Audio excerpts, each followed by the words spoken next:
तो आज हम छठे सर्ग का दूसरा पाठ कर रहे हैं यहाँ पे। तो यदि इसी भांति सब लोग मृत्यु के घाट उतरते जाएंगे, कल प्रातः कौन सेना लेकर पांडव संगर में आएंगे। है बड़ी विपद की घड़ी, कर्ण का निर्भर गाढ़ प्रहार रोक, बेटा जैसे भी बने पांडवी सेना का संहार रोक।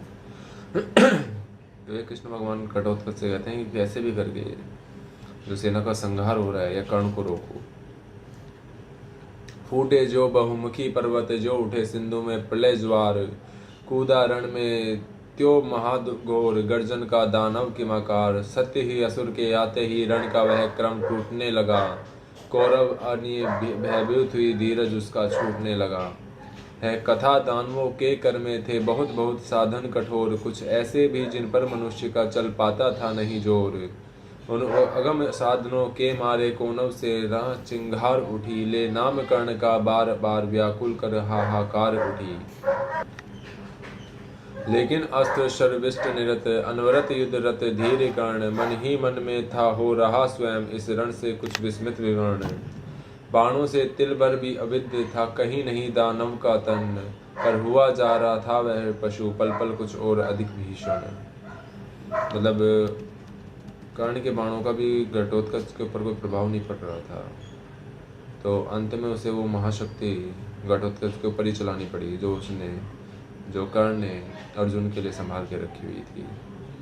तो जब किसी तरह भी नहीं युद्ध हो सका मानव दानव की गति, महादानव की गति, सारी सेना को विकल देख बोला कर्ण से स्वयं कुरुपति।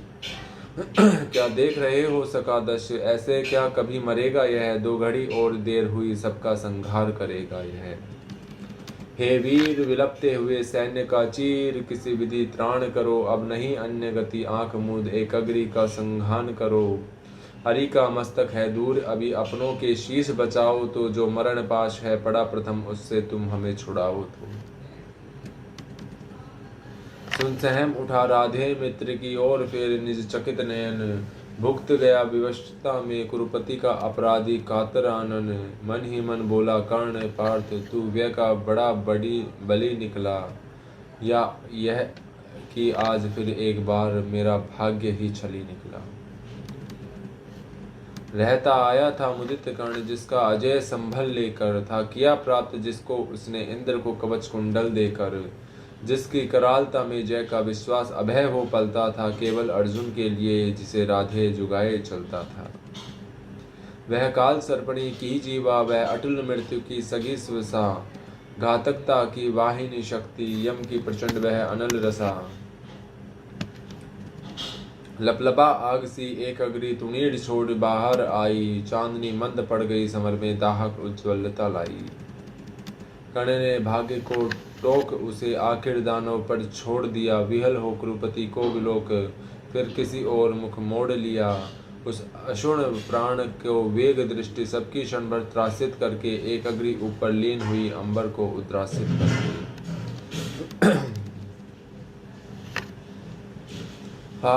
धमक रहा धमक दरा दसल उछल पड़ी, जो गिरा दर्शु पर्वताकार, हा की चारों ओर मची पांडव दल में व्याकुल पुकार। नरवीर युधिष्ठिर नकुल भीम रह सके कई कोई न धीर, जो जहाँ खड़े थे लगे वहीं करने आकातन कंदन गंभीर।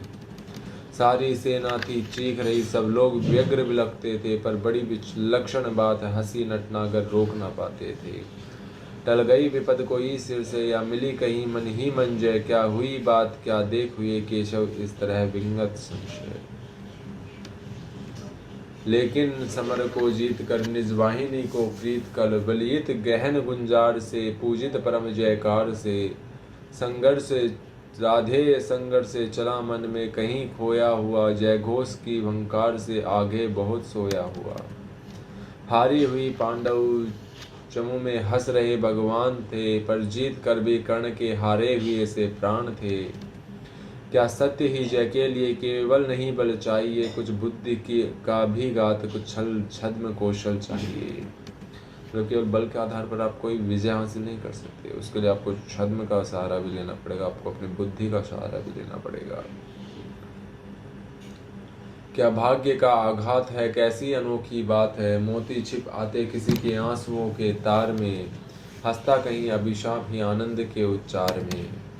मगर यह कर्ण की जीवन कथा है, नियति का भाग्य का इंगित वृथा है। मुसीबत को नहीं जो केवल भेल सकता, निराशा से नहीं जो खेल सकता। पुरुष का श्रृंखला को तोड़ करके चले आगे नहीं जो जोर करके। तो यहाँ पे हमारा छठा सर्ग खत्म होता है। धन्यवाद।